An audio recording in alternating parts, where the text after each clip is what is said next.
Friends, இன்னைக்கு பாத்தீங்கன்னா தக்காளி சேமியா எப்படி பண்றதுன்னு காட்ட போறேன். சேமியால என்னமா புதுசா இருக்க போகுது அப்படின்னு பாக்குறீங்களா? சேமியா உப்புமான்னு சொன்னா கண்டிப்பா யாருக்கும் பிடிக்காது. நமக்கான இது ஈஸியா செய்யற ரெசிபி. அது வேலைக்கு போறவங்களுக்கு ரொம்ப குயிக்கா முடிஞ்சிட்டு நம்ம கிளம்பலாம்.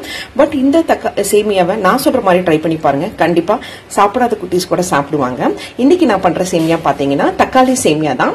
சோ தக்காளி சேமியாவை நான் எப்படி பண்றேங்கிறது உங்களுக்கு காட்டுறேன். இப்ப பாத்தீங்கன்னா ஒரு வறுத்த சேமியாவை திரும்பவும் லைட்டா எடுத்து வறுத்து வச்சிருக்கேன். இந்த மாதிரி கோல்டன் கலர் வர வரைக்கும் வறுத்து வச்சுக்கோங்க.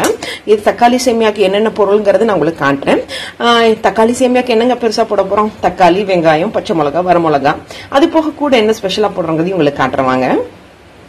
ஃபர்ஸ்ட் வந்து அரைக்கிற பொருளை காமிக்கிறேன். இதுல பாத்தீங்கன்னா ஒரு 3 பெரிய தக்காளியை நறுக்கி வச்சிருக்கேன் இந்த மாதிரி. அப்புறம் ஒரு பெரிய ஆனியன் நறுக்கி வச்சிருக்கேன். பெரிய ஆனியன் நறுக்கும் போது நீளமா நறுக்கும் போது நம்ம உள்ள இருக்கிறத பார்க்க மாட்டோம். ஒரு சின்ன டிப் கொடுக்குறேங்க. சென்டர்ல கட் பண்ணிட்டு நீங்க உள்ள பார்த்துட்டு கட் பண்ணுங்க நீளமா நறுக்கும் போது. ஏன்னா நம்ம நீளமா நறுக்கும் போது உள்ள எப்படி இருக்குன்னு தெரியாது. ஏன்னா பல வெங்காயத்துல பாத்தீங்கன்னா உள்ள அழுகி இருக்கும், மேலோட்டமா நல்லா இருக்கும். சோ அதனால உள்ள பார்த்துட்டு கட் பண்ணுங்க. இது ஆனியனுக்கு மட்டும் பொருந்தாது, மனுஷங்களுக்கும் பொருந்தும் இல்லைங்களா? ஆமா. அதே மாதிரி பாத்தீங்கன்னா பச்சை மிளகாய் எடுத்து வச்சிருக்கேன். அப்புறம் பாத்தீங்கன்னா இஞ்சி பூண்டு பேஸ்ட் இந்த மாதிரி ஒரு சின்ன டேபிள் ஸ்பூன்ல எடுத்து வச்சிருக்கேன். சோ இதெல்லாம் தான் வச்சு நான் அரைக்க போறேன். அதே மாதிரி 2 வரமிளகாயும் போட்டேன், அது சொல்ல மறந்துட்டேன். சோ இதெல்லாம் தான் ஃபர்ஸ்ட் வணக்கிட்டு அரைக்க போறேன். பாருங்க, நான் சொன்ன மாதிரி வரமிளகாய், பச்சை மிளகாய், வெங்காயம், தக்காளி போட்டிருக்கேன். இதுக்கு பாத்தீங்கன்னா ஒரு 1/2 டேபிள் ஸ்பூனுக்கு கொஞ்சம் கம்மியா எண்ணெய் ஊற்றி வதக்கினேன். அதே மாதிரி பாத்தீங்கன்னா சேமியாக்கு ஒரு 1/2 டேபிள் ஸ்பூன் தான் எண்ணெய் ஊற்றினேன். ஸோ இப்போ பார்த்தீங்கன்னா இதெல்லாம் போட்டு நான் நல்லா வதக்கிட்டு எப்படி பண்ணுறேங்க உங்களுக்கு காட்டுறேன். வேற எதுவும் இல்லைங்க ஃப்ரெண்ட்ஸ். இந்த மாதிரி வெங்காயம், தக்காளி, பச்சை மிளகா, வரமிளகா, இஞ்சி பூண்டு பேஸ்ட்டு, ஸோ இதெல்லாம் தான் போட்டு நம்ம வதக்கிக்கணும். ஸோ வதக்கும் போது வீடியோ எடுக்கும்போது அங்கங்கே இந்த மாதிரி செதறுது. So sorry. ஸோ இதெல்லாம் தான் பார்த்து நல்லா வதக்கிக்கோங்க. ஒரு 2 நிமிஷம் அது பச்சை நிமிஷம் போகிற அளவுக்கு நல்லா வதக்கிட்டு நல்லா ஆறுனதுக்கப்புறம் அரைக்கணும். அரைச்சதுக்கப்புறம் என்ன பண்ணுறேங்க அதையும் உங்களுக்கு காட்டுறேன். போது பார்த்தீங்கன்னா ஒரு 2 டேபிள் ஸ்பூன் அளவுக்கு தண்ணி ஊற்றிக்கிறேன். அப்போ தான் வந்து பார்த்தீங்கன்னா அது கொஞ்சம் சீக்கிரமாக வதங்கும். ஸோ பார்த்தீங்கன்னா 2 டேபிள் ஸ்பூன் அளவுக்கு தண்ணி ஊற்றிருக்கேன்.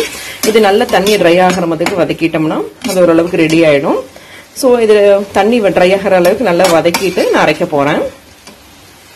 ஸோ இப்போ பார்த்தீங்கன்னா இது 2 நிமிஷம் போட்டு தண்ணி ட்ரை ஆகிற வரைக்கும் வதக்கிட்டு நான் அரைச்சிட்டு உங்களுக்கு காமிக்கிறேன். அரைச்சி வச்சிருக்கிற அது வந்து பாத்தீங்கன்னா வதக்கி வச்சிருக்கிறது பாத்தீங்கன்னா ஆறுறதுக்குள்ள பாத்தீங்கன்னா நான் சிலது தாளி பண்ண போறேன். அதுக்கு பாத்தீங்கன்னா ஒரு சின்ன வெங்காயத்தை பெரிய வெங்காயம் சின்னதா இருக்கிறத இந்த மாதிரி நீளமா கட் பண்ணிருக்கேன். அதே மாதிரி ஒரு பெரிய தக்காளியை வந்து இந்த மாதிரி நீளமா கட் பண்ணிருக்கேன்.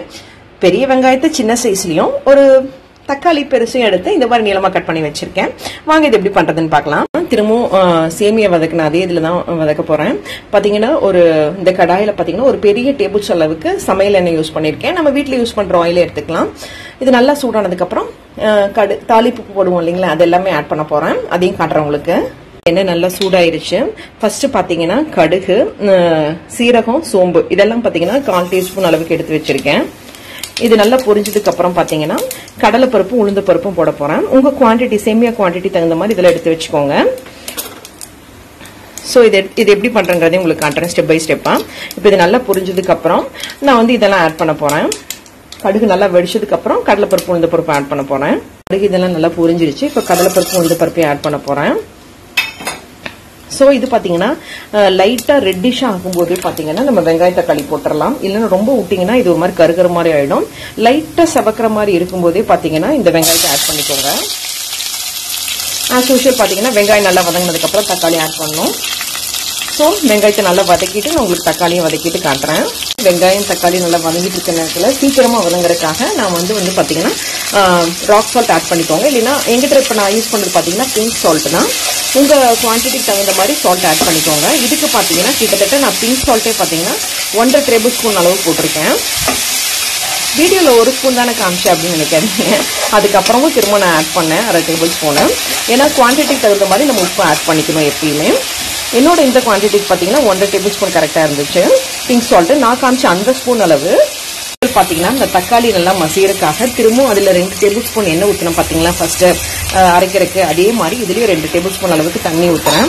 அப்பதான் பாத்தீங்கன்னா இந்த தக்காளி வந்து சீக்கிரமா மசியும். இது நல்லா அந்த தண்ணியெல்லாம் ட்ரை ஆக கூட நம்ம அதை அரைச்சிட்டு வந்துடலாம். இதை அரைக்க போறேன். இதோட குவான்டிட்டி நான் ஏற்கனவே சொன்னதை நான் திரும்ப ரிப்பீட் பண்றேன். 4 தக்காளி, பெரிய வெங்காயம் சின்ன சைஸா இருக்கிறது 1, பச்சை மிளகா 2, வரமிளகா சொல்ல மறந்துட்டேன்னு நினைக்கிறேன். அப்படி சொல்லியிருந்தாலும் பரவாயில்ல, திரும்ப நோட் பண்ணிக்கோங்க. 4 வரமிளகா, அப்புறம் ginger garlic paste 1 table spoon. இதை அரைக்கும் போது தண்ணியே ஊத்தாம அரைங்க, அப்பதான் நல்லா வரும். இப்போ இதை அரைச்சிட்டு உங்களுக்கு காட்டுறேன். இது தண்ணி ட்ரை ஆகிறதுக்குள்ள நான் அதை அரைச்சிட்டு வந்துட்டேன். இது எல்லாத்தையும் அரைச்சது பாத்தீங்கன்னா கிட்டத்தட்ட இந்த தக்காளி சட்னிக்கு அரைப்போம் பாத்தீங்களா, அந்த அளவுக்கு இருக்கு. இப்போ இதில் ஆட் பண்ண போறேன். இதை ஆட் பண்ணி இது நல்லா கொதிச்சு வரும்போது நம்ம சேமியாவை போடணும். இப்போ பாருங்க, இதை நல்லா ஆட் பண்ணிட்டேன். இது நல்லா ஆட் பண்ணி இது நல்லா கொதிச்சு வரும்போது நம்ம சேமியாவை போட்டு எவ்வளவு தண்ணி ஊத்துறங்கிறதையும் உங்களுக்கு காட்டுறேன். இது பச்சை வாசனை போற அளவுக்கு நல்லா நம்ம கொதிக்க விடணும். இது கொதிக்கிற நேரத்துல பாத்தீங்கன்னா நான் என்னோட வரமிளகா அவ்வளவு காரம் இருக்காதனால நான் பாத்தீங்கன்னா திரும்ப ஒரு 1/2 டேபிள் ஸ்பூன் பக்கமா ட்ரை சில்லி பவுடர் ஆட் பண்ணிக்கிறேன். உங்களோட காரத்துக்கு தகுந்த மாதிரி நீங்க ஆட் பண்ணிக்கோங்க. இது ட்ரை சில்லி பவுடர் ஆட் பண்றதுனால கலரும் கிடைக்கும், அந்த குவான்டிட்டிக்கு தகுந்த மாதிரி காரமும் கரெக்டா இருக்கும். ஸோ இந்த நேரத்தில் ஒரு சின்ன டிப்பு சொல்றேங்க.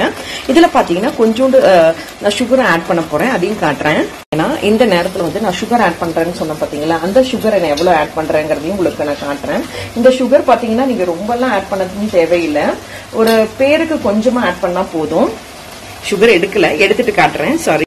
இப்ப பாத்தீங்கன்னா சுகர் பாத்தீங்கன்னா இந்த அளவுக்கு தான் ஆட் பண்றேன். ஒரு 1/4 டேபிள் ஸ்பூனுக்கு கொஞ்சம் கம்மியா இருக்கிற மாதிரி. சுகரை ஏன் ஆட் பண்ணோம்னா இந்த காரத்தையும் உப்பையும் கரெக்டா பேலன்ஸ் பண்ணி கொடுக்கும். நம்ம ஸ்வீட்ல பாத்தீங்கன்னா ஒரு பிஞ்ச் ஆஃப் சால்ட் என்னோட வீடியோல ஆட் பண்ணிருப்பேன்.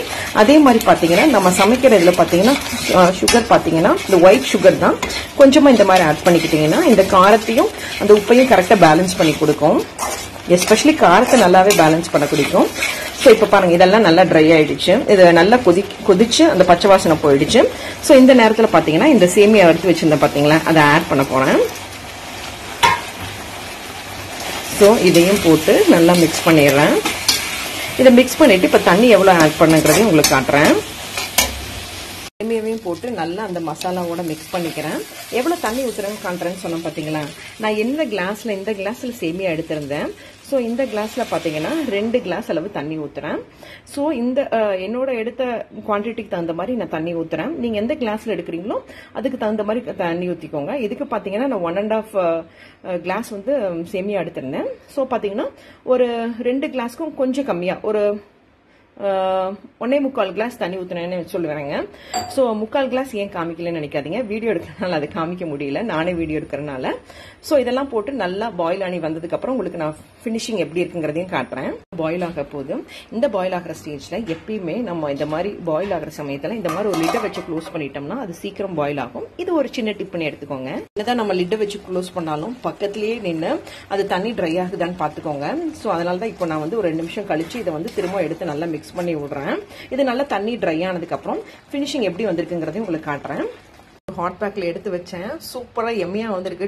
டேஸ்ட் பண்ணும்போது எனக்கு ரொம்ப பிடிச்சிருக்கு இந்த தக்காளி சேமியா. நல்ல காரம் உப்புலாம் தூக்கலாவே இருந்துச்சு. நீங்களும் ட்ரை பண்ணி பாருங்க ஃப்ரெண்ட்ஸ். சாரி, பிளேட்ல வைக்க முடியல வேலைக்கு போற அவசரத்துல.